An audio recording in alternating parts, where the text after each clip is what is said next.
Hello everyone, welcome. I hope everyone is doing great and we are doing fantastic and the market is getting destroyed. What the heck is going on, guys? Well, most people probably not expecting this that all of a sudden you're gonna see red days after red days and things are going just south. Oh my goodness. And a lot of people running away and like, oh my god, just sell it, sell it, sell it. Oh, I want him best. Who's so tough? Oh my god. It's like the weather is fantastic and sunny, beautiful, and you are in somewhere in Hawaii, and all of a sudden you like wake up one day and you are like in Alaska, Fairbanks, Alaska. Like, what the heck, man? I don't want to be here. Same thing, but this is the cycle for the stock market, and things can go pretty damn bad. So what do you do to protect yourself, protect your saving, right? All right, let's get started, guys. Please hit the subscribe button and hit the notification button if you wanted to see more of my videos. I appreciate your support. Thank you. All right, let's get started. So this is really crazy. Very well. It wasn't unexpected. Like I know those smart investors, they probably caught it before things are going south, right? So how do you know really what's gonna happen? Well, every time you see like there is a stimulus package, like government is just like printing money. Everyone got monies and they are like happy. Let's buy stuff, and what happens? You're buying like, so I'm selling something, and then you wanted to pay $5. Now you got like 200 people want to get the same thing, and instead of five, you're gonna be like, yeah, I'll buy you $7, I'll buy you $10. So what happens? The price goes up. Inflation. So this is gonna happen, and that's what happened already. It start to get little weird also before it gets any better.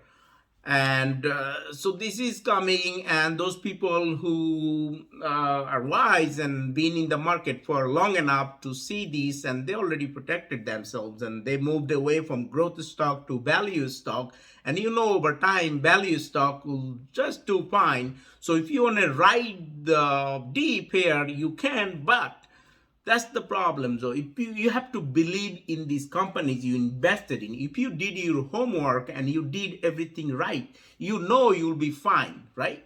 But if you haven't done that, you just like, watching a lot of YouTube videos and someone said, oh, look at GameStop, AMC, this, and I'm not saying anything bad with those stock. They're just fine. But, if you have to believe in a stock, you have to understand the company, do some deep dive, do your due diligence and understand what they're selling, and are you able to see the company in 10 years from now? And if you're not seeing that company 10 years from now, well, run away from it. You have to see all this new technology coming in. Let's say blockchain, you got gene editing, you got AI and all that, right? So a lot of companies coming up, and renewable energy, electric cars. Not everybody is going to be the winner, right? They're going to be losers and they're going to be winners. So how do you know who is loser and who is the winner? Well, you'll see that if you do enough research about the company and who is leading it, the management, right? They got good engineers, like for example, like Tesla. Everybody's like going crazy. Chip shortage, like chip shortage. They microchips, the semiconductor, and like, oh my goodness, what do we do? Oh my God, we're gonna shut down the production. Like Tesla didn't do that. They're smart. Like they knew how to overcome this problem, and they came up with good solution where they use a little bit of, like, they probably doing more than now what others are doing. So they have their own microchips, and they have their own coding practices. They know how to use less semiconductor and do more, and they're able to successfully you know uh, uh, deliver as they promise. But other companies, the traditional car companies, they pretty much had lots of trouble. So this is how you know which one is a winner. Well, Tesla clearly a winner. And you see, not only Elon Musk, like whoever is working in that companies, and they're very, very talented people. And that's how you know, because they did just fine. These other companies, GM, Ford, yeah, they're promising a lot of things, even Audi, Mercedes, BMW, so many other companies, they're promising a lot of stuff. But then at the end, where they are, they're still talking about they're gonna, have all their car to electrics, and they're gonna do fantastic, blah blah, all that talk. No, nothing works. So as an investor, you look into these, companies, and you're like, well, if you have like maybe 95, 98% of your production are ICE, right?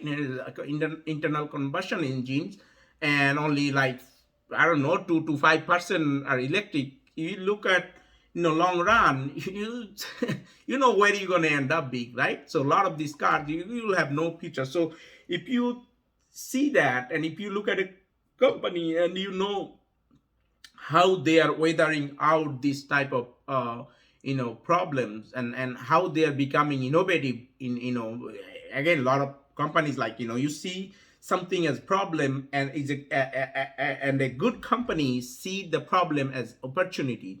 So they know how to weather out, like how to come up with some kind of solution right away, like that, like Tesla. So this is how you know who are winner, who are loser. Well, and then you will have broader market going down, and you may see a big dip. And then everyone, like today, like that, it was completely a red day, and everything doesn't matter. Your value, your growth, everything just going down, down, down.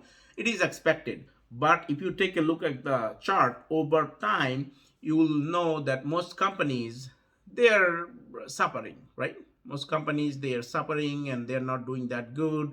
And then it just cause, in the short run, a lot of things can affect a stock. But if you believe in the fundamental, and if you did enough homework, you would know who is winner.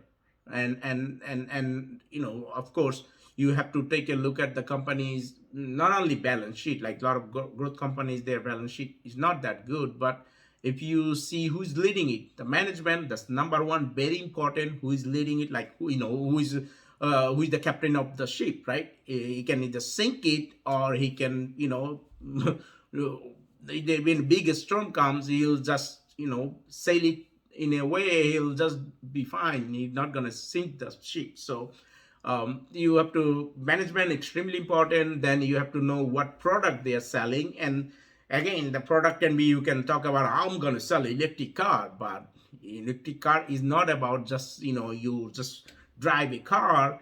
It has to have all the bells and whistles. So nowadays, all the bells and whistles is not like it makes like noise. Oh my goodness, I got the best like noisy car. No, now the smooth, the cars are different, right? Take a look at supercars, some Lamborghini, Bugatti, and then you look at Tesla's drag race. this, and they're making those $millions car feel like it's just a joke, right?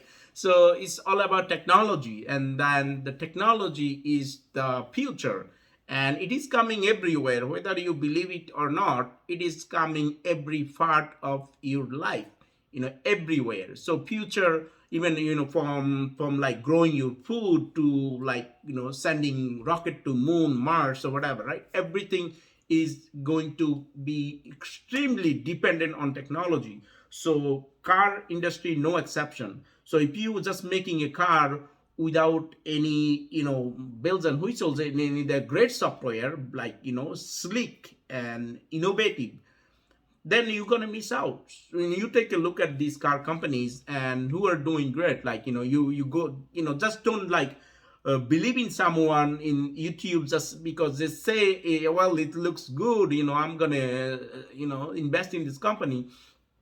You go drive one, go drive Lucid, go drive Tesla, go drive other cars. you'll have your answer, right? They're not gonna be like, oh, pay me like, a few $1,000s, or you're gonna you need to buy the car to drive. You can do test drive, and the software. Do a little bit of homework before going there, and see, you will know. So that's the way you'll figure out. Like, even the same thing, not only car industry. If you look at like gene editing, right? And bioscience, and you'll know a lot of these company like CRISPR, Twister, Edit, and so many other ones are, they're doing fantastic. And now you do enough homework. Are they going to be there in the next 20 years, 100 years? I don't know, at least 10 years, right? So then you'll get your answers. So it is important. You have to do your homework. You have to make sure these companies are there, and they will just sell a great product, and everybody will like it. Everybody will enjoy it, and that would be part of everyday's life. And if you see a company, you know what are the technologies of the future, right? So as I said, artificial intelligence, machine learning, neural network. You have the, obviously cloud has been there, and genomics, um, renewable energies.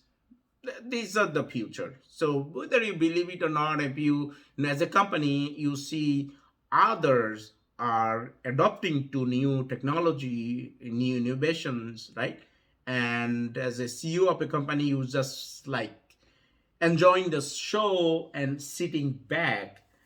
You obviously you know what you just passing time, and it's gonna come back and hunt you down, because if you don't you know start innovating, and it don't integrate your software, in a slick and in a great way, everything kind of goes together, and to give your customer a great experience, you will miss out and you'll die out pretty much. And that's not good. So some companies, some traditional auto companies, I honestly do not see them after 10 years or something, because if I compare, for example, Tesla, even Lucid, they're doing fantastic. Then there are other ones coming up, and their softwares.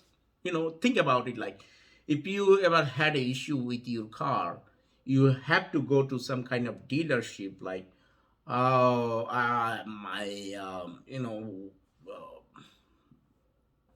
gas car, the engine not working. I got the engine sign, and you know so many other issues. It's like you have a within the internal combustion engine, so you have to always make it to, the point is, you have to always go to the dealers and stuff. But there are now, you don't really need to do that, because you can update your software and fix the problem. And think about it. So it is just, like an Apple iPhone, right? So things are different right now. And range anxiety, it will be gone. Lucid got car that can go 520 miles, and obviously after the solid state battery, you'll have cars that can go more than, I'm pretty sure, like 800, even 1,000 miles in one charge. And the level two, and even something better than that, will come up with innovation over time, because car industry, especially EVs, are still in its infancy. I would say, last, what, like maybe 10 years, more innovation coming up. But over time, you'll see, after 10, 15, 20 years from now, you'll see more innovation happening. You will see, autonomous cars. You'll see so many, uh, the car companies, car industry completely will be transformed. So those who are innovating and using slick technology, great softwares, they're gonna survive. And who are not following along, they will die out. So we'll see. Time will be testament. So let's see what's going on, and we'll follow. But thank you for watching my videos, and please subscribe and hit the notification bell. and see you next time. Take care.